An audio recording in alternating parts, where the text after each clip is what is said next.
Next, we're going to take a look at the substitution method for the specific case of evaluating definite integrals.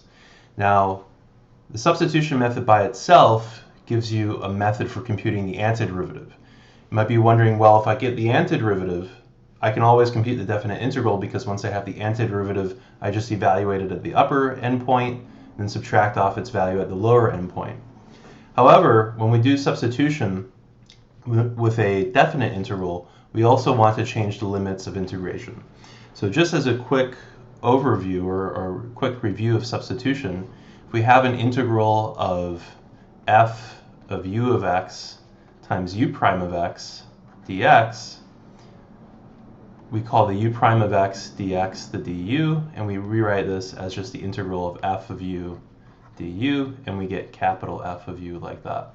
So for example, if we have the integral of 1 over x ln of x dx, so at first you might be wondering where the u is. It doesn't necessarily look as though there's an inside function. There's not like an e to the sine of x times a cosine of x. There's just ln of x and 1 over x. But the trick here is to recognize that the 1 over x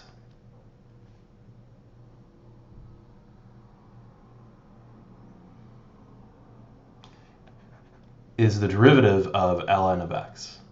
So since the derivative of ln of x is sitting right outside, what we can do is set u equal to ln of x, and then du is going to equal 1 over x dx.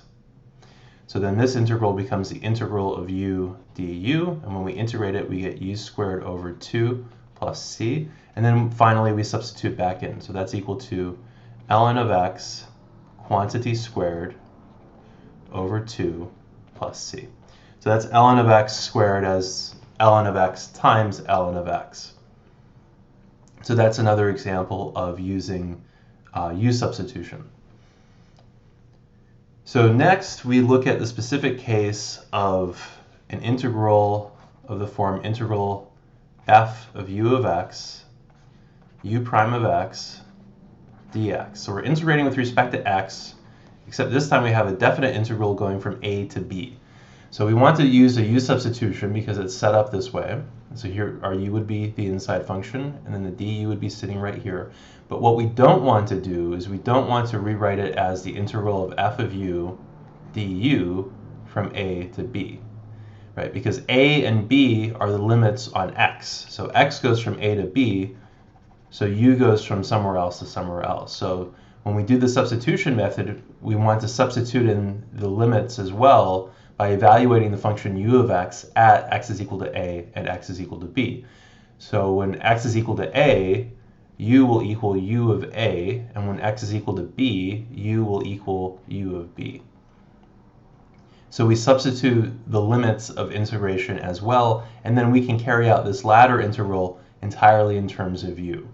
So this is just a kind of a point of caution. It's a common pitfall to see students take this, do the u substitution, but then keep the limits of integration the same, or even change the limits of integration in a subsequent step.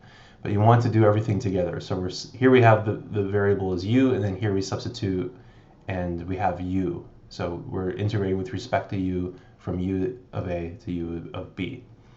So to see an example of that, let's consider the integral of e to the sine of x times cosine of x dx. And let's say that we integrate from 0 to pi over 2. So we want to integrate from 0 to pi over 2 e to the sine of x times cosine of x dx. Now, the du always has to just be sitting right out somewhere. So derivative of sine is cosine, so this is going to be our du, and then sine of x is going to be the u. So let's set u is equal to sine of x, du is equal to the cosine of x dx. So now this is where the new part comes in. We also want to transform the limits of integration. So u of 0, we evaluate the function u of x at x is equal to 0. U of 0 is equal to 0 because when I plug in 0 for x, sine of 0 is just 0. And then u of pi over 2, well, sine of pi over 2 is 1, So u of pi over 2 is 1. So when we perform the u substitution, this becomes the integral from 0 to 1 of e to the u du. So you can see that the u substitution does affect the limits of integration. So when I compute the antiderivative, I just get e to the u, and then I evaluate that between u is equal to 0 and u is equal to 1, and I just get e to the 1 minus e to the 0, or just e minus 1. So the integral from 0 to pi over 2 of e to the sine of x times cosine of x is equal to e minus 1. So let's do another example. So earlier I did this example of 1 over x times the ln of x dx.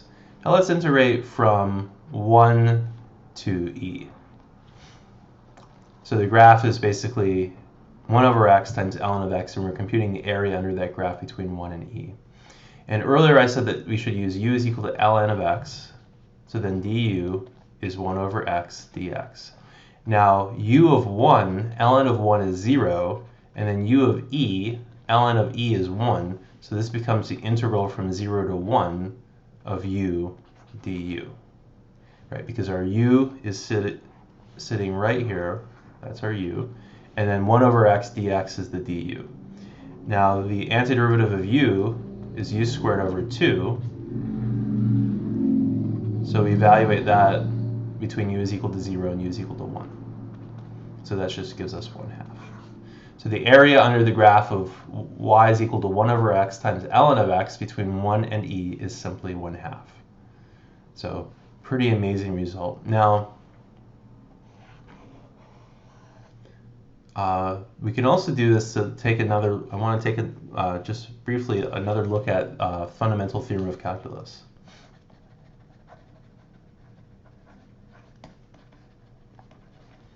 So we can actually justify it using a u substitution. So suppose we have the integral of f prime of x dx from a to b. Well, if I set my u equal to f of x, then du is just going to be f prime of x dx.